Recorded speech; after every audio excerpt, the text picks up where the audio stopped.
was living with my mother and my father. That time my elder sister was living with my grandmother because she was from a different father. That's the scenario I found myself in. So everything that I needed was provided for. Until one day things changed. My father comes in the evening and he shouted at my mother and says, get everything that is yours in this house and leave. It was not easy. It was the only thing my mother had. My mother was a housewife. The only thing she had that belongs to her was her clothes and our clothes, and she used to make, the seat covers. So after that, my father carried everything in the house and he left. So that time we had to move to my grandmother's place then, and my grandmother tried to request my mom, just stay there. My mom could not stay there because she knew my stepmother was not good. Many times I was told stories where she tried to kill me because I happened to resemble my father, so-called father. So it was not a safe environment. So we had to move from Kawangware to a place called Kamai. That time it was a slum. My grandmother, that is my mother's side, I retired from picking coffee in coffee plantation where you have Tatu City right now. You can imagine that life was not easy. Coming from where you have milk every day, you have bread, you have eggs, a place where by even having a breakfast, it's by faith. My mom had to hustle.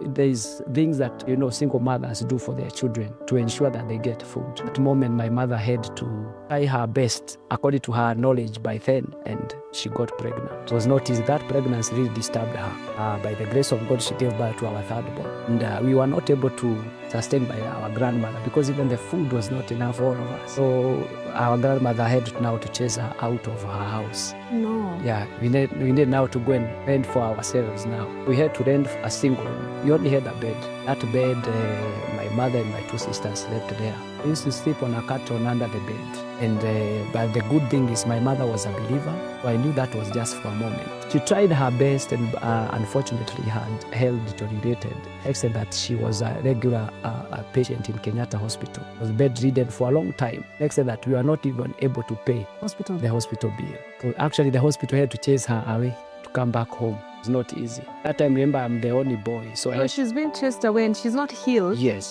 She's still sick. Actually, the words were, chukueni mgonjwa wenyu akufie mikononi mwenyu. Those are the words from some of the nurses there. But we still kept taking care of her. And even the rent, it was around 800, but we were not able to afford at the time. So the landlord wanted to chase us away. There was an abandoned house at far corner, Kamiti prison. So the owner, because there's these boys who come to get the scrap metals, so they were coming slowly. So he needed somebody to come and actually be a caretaker of that house, and she requested us. And it was a great blessing because now this is a single room moving to a double room. As much as it is in the far corner, it was a relief at the moment. So after that, we moved to that house. My mom so now her health became worse. To an extent, she was not able to move from bed. The things she used to do for herself on bed for a whole year, you can imagine. That if some of them were tired of her. So I used to go to my mom's friends. Yeah. Ma, this is my mom has sent me. We don't have food.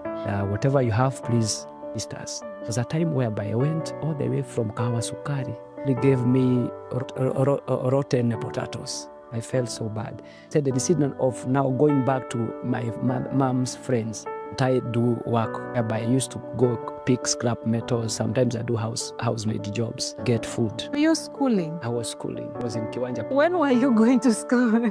If you have to do all this, when were you going to school? You could go to school, but sometimes you could run away in the afternoon because I had to come and take care of my mom. It was not easy. So at this moment, my mom called us. She called us one evening. She told us, my children, there is a journey I'm going and I can see that my journey is at hand. It's not easy knowing that she's talking about death. We cried, but looking at her condition, we had to let her go because you could literally see her bones. We knew that she's dying.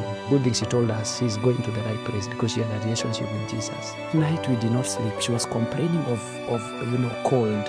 We used all our blankets and covered her. I used to boil water on stove, put a piece of cloth on the boiling water to massage her feet, but she could not even feel her feet. They had swollen. In the morning, grandmother came with porridge because she was not able to eat the normal food. True blessings are not tangible. Some of the things we count as blessings, real blessing is your health. My mom was not able to sit down the way we are seated. We used to put some clothes on a yellow paper bag, we put it behind her. Her head was not able to be held by the neck. So this morning we had to do the same. I held her neck. My grandmother gave her the first spoon, the second one. Third one, my mom stretched and she died. So my grandmother and my sister went to the other room to pray. In your presence? Yes. Me, I was stubborn. I kept on holding her head. I was telling, Mami, amuka, uji itapoa. I thought maybe she's sleeping. Until after some time, I felt the presence of fear and I knew Mom is no more.